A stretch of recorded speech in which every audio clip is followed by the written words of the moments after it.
Today's stories all include animals. 2 of them cats.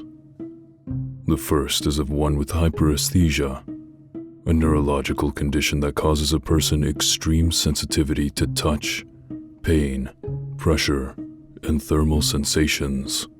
But this case is even more abnormal. The second is of a lost kitten and a girl searching for it in the cold December winter.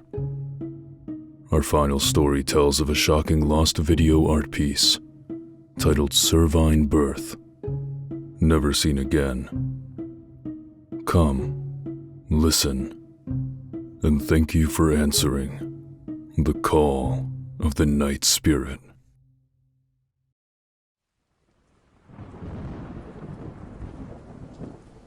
Feline Hyperesthesia Syndrome. My cat, God rest her soul, had hyperesthesia. I found out a little late, however, for I couldn't place her bursts of wild behavior until I took her to a vet, who insisted it was nothing to worry about, as long as the scratching wouldn't result in a serious infection. But it was difficult for me. I remember sometimes when I would unconsciously pet her while she was asleep, and she'd burst into some kind of seizure. Other times, she would urinate on the floor while scratching herself. I'd have to withdraw my hand quickly to avoid getting scratched, but it seemed like it wasn't getting worse, and I had been told it was a common condition amongst felines, so it didn't seem like much of a cause for concern later. I had a job that allowed me to get home early and I could spend time with her. That was all that mattered. Her name was Tiger Tail, for she had a strange golden pattern on her back that looked like brown spots and golden stripes. Her name was taken out of a children's book I had when I was learning to read. That book was perhaps the first I ever read on my own, but I'm not so sure. I did read it many times, though. It had many short stories woven around some main characters. Tiger Tail was one of the characters, and as far as I can remember from the illustration, he looked like my cat. I do remember that in one of the stories, he climbed up a cupboard and couldn't climb down. I'm unsure of what happened next, but my cat climbed everything. She was so full of feline fervor, and the name just fit. She'd have no trouble getting down, however. I had a job that wasn't very demanding, but it didn't pay much. I could afford to keep a cat with me and have proper meals, and back then that was all that mattered. Sometimes I could afford the luxury of eating out, but by myself, for I was a plain-looking maiden with no financial security. I had a large bookshelf in my bedroom that would get an additional book every once a month or so. My rented apartment was on the ground floor, so Tiger Tail could walk in and out through a large glass door near a small muddy garden in the area whenever she felt like it. She'd sit near my feet sometimes. I had to resist the urge to nuzzle her back while she slept, but the contact was enough to keep my lonely heart warmed. Tiger Tail had done this then. I was reading a book late at night, and she crept into my bedroom and fell asleep near my feet. I don't remember which book it was, but it was a good one, for I was awake through most of the night to read it. The rest of the night I couldn't sleep anyway. The chair wasn't comfortable and I hadn't anywhere to keep my cup of coffee and bowl of sugar after I was done, so I had kept them down. Now I could see that ants had infested the bowl. I'd do something about it later, I decided. But at about midnight, the lights went out. It was a bad time for a power cut, but it reminded me of how late it was. I couldn't see a thing in the blackness, and I wouldn't be able to read my book, which was a shame. I wanted to get up and into bed. My chair was getting uncomfortable, but my cat was so deeply asleep that I didn't want to disturb it by moving my leg from under its skin, rippled by hypersensitivity. While I debated it, my sight got better. A little light streamed from the large window overlooking a dreary garden. I could see how peacefully Tigertail slept beside my leg. That was enough for me. Maybe she was too fast asleep to notice. I shifted my leg and got up, keeping my book down on the chair. I didn't remember the page number, but I'd find it later. It didn't happen immediately, which gave me time for doubt. Tigertail stirred. Then she was wide awake, itching herself and biting her tail. I couldn't see her clearly, but it seemed like she'd hurt herself this time. I reached out to pick up my coffee mug and bowl of sugar and keep it away from the convulsing cat. I managed to touch her just slightly in the process, and it set off a worse reaction that came as such a shock that I dropped the sugar and the mug. The broken pieces hurt her. The floor hurt her. Even the grains of sugar did. My cat had begun to wail. Hurriedly, I gathered the broken pieces and got ants on my hand. I suppose what hurt her must have been the ants. She scratched at herself so violently that it drew blood. Have you ever heard a cat scream? It sounds choked. It sounds like the cat's throat is being corroded, and it sounds loud and painful in the beginning, but by the end it becomes a low rasp, and sounds heartbreaking. It sounds strangely human in the end, like the cat has given up on life itself. I don't think cats can scream. I don't think Tigertail was affected by anything as simple as hyperesthesia, for as I was panicking and calling for help out the window for any neighbors still awake, I could see her in the moonlight. She had clawed out most of the skin on her back along with a large chunk of flesh. I had opened the glass door in the room, pushing the curtains aside and calling for help. My voice was shaky. It seemed like my legs would give away any time. And then they did. I fell to the ground and cried out into the night, panic-stricken. I couldn't do much else. Her skin looked like a strange, fleshy jacket. It looked like she was turning it inside out, which she indeed was. It was over soon enough, and before anyone could react to my panicked screams and arrive at my doorstep, my cat slowly, but surely, turned its skin inside out in the little bit of moonlight that streamed through the window. I could see tufts of ugly golden fur, sticky with blood, sticking out from her. Most of her was a fleshy pink layer covering her, but it was grossly cut and couldn't cover her whole. Some furry parts of her back were left untouched. They looked ugly with blood, and the pool of blood around her looked strange in the moonlight. Before anyone could arrive, she was dead. Then the doorbell woke her up. It would have been funny under other circumstances that my landlord had arrived first. He was probably demanding to know why I had been making such a racket. My cat got up on its upturned paws, slipped, then regained its composure, and very naturally, like it would do every time after a seizure, walked off through a gap in the window, leaving bloody paw prints behind.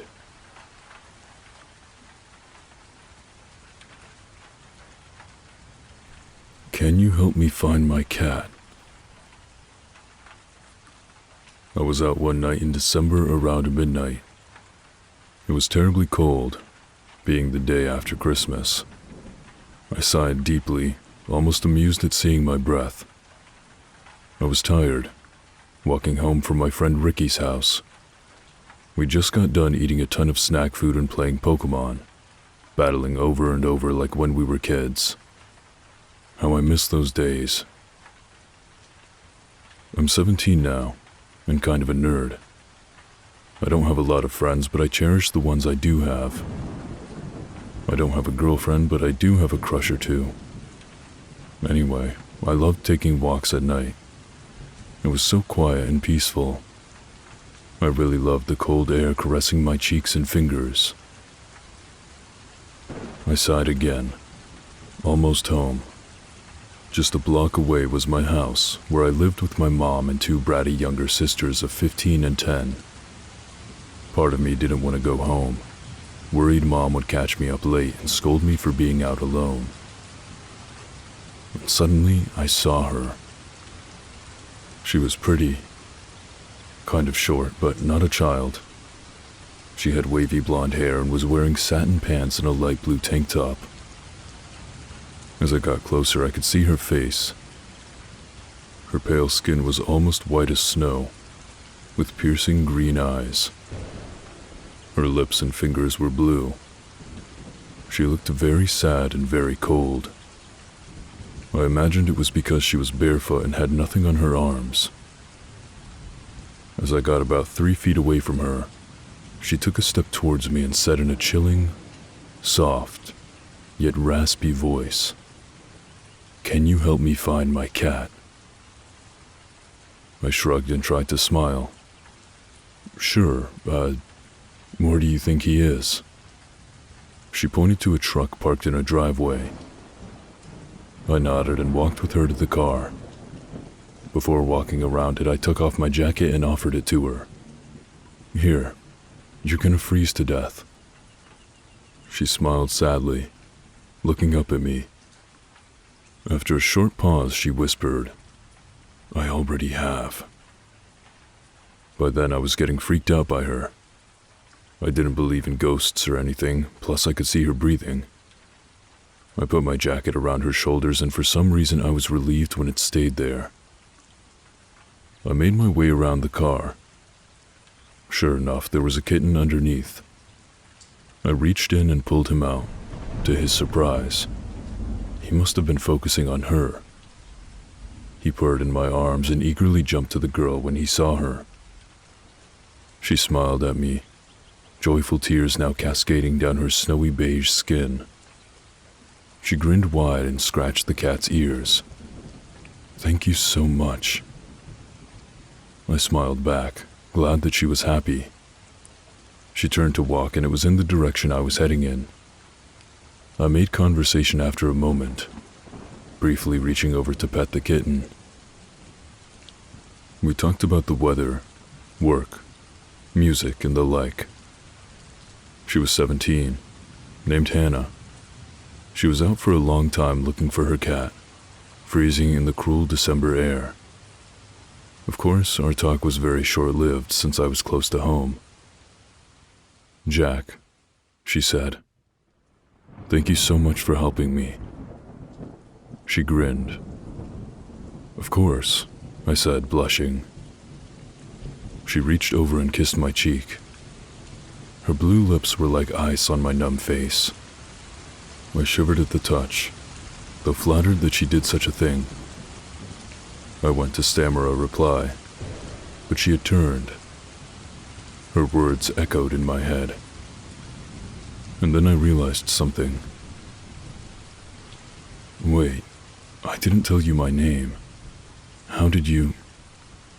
I asked, watching her walk away. She turned to look at me, smiled, and then vanished. Cervine Birth. In 2009, an amateur video artist studying in the UK uploaded a video onto YouTube of a recent piece he had completed. After many reports and complaints, the video was taken down. The piece allegedly begins with a lingering shot of a foggy meadow that some believe to be located in Ireland. The only sound throughout the shot is a light hissing and what sounds like muffled, unintelligible speech. The camera starts zooming in on a white shape in the field. After several tedious minutes, the shape reveals itself to be an albino deer. A close-up shot of its eyes suddenly appears, showing signs of infection and possibly the beginning stages of blindness with them. The following shot is a scene of the deer staring at a vanity mirror for about a minute. After this, the piece takes a turn for the bizarre, with the deer in the reflection moving in dissonance with the real one. Zooming in, the camera focuses on the deer in the reflection, which has begun to move about in an unnatural and grotesque fashion, as if something was molding it like a piece of clay.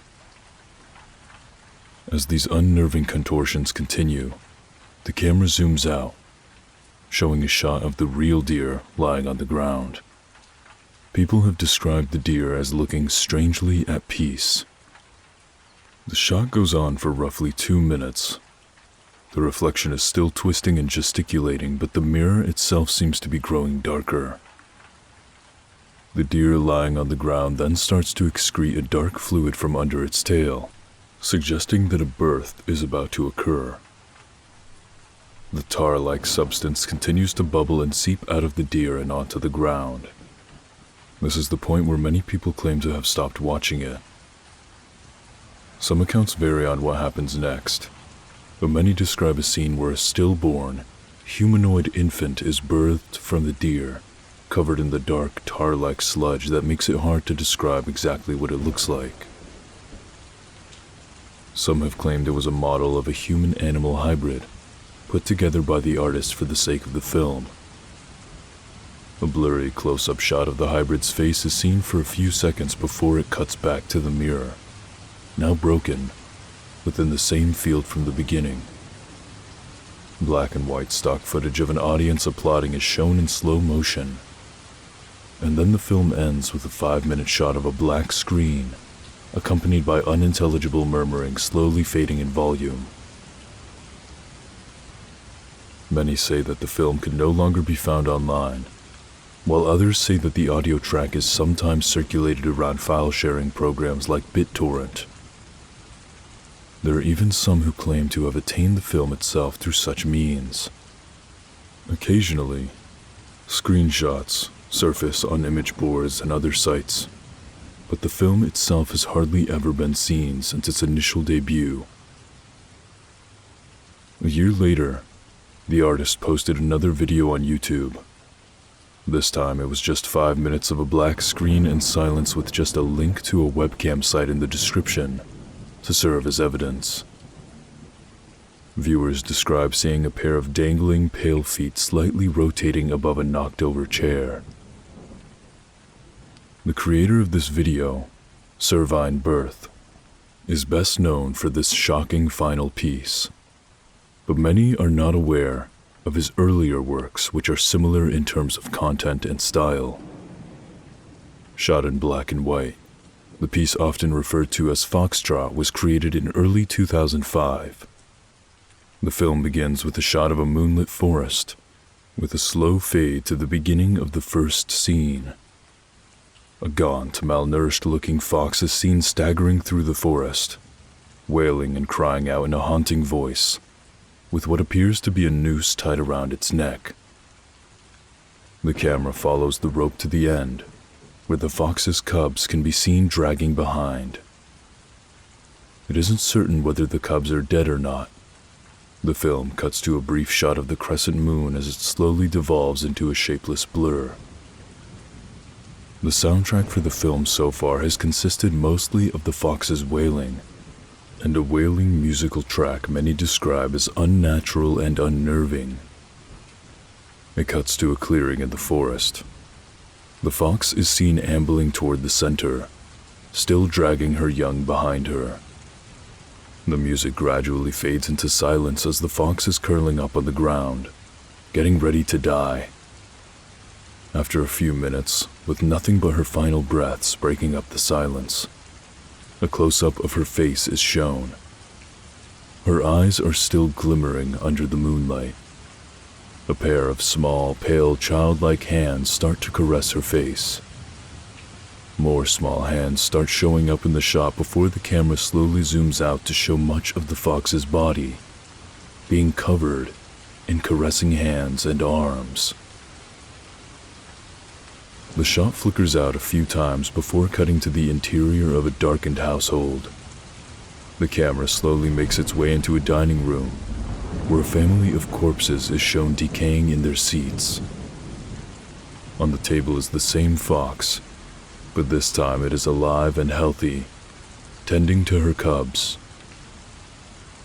Close-up shots of the bodies follow, revealing them to possess wounds indicating a possible mass suicide.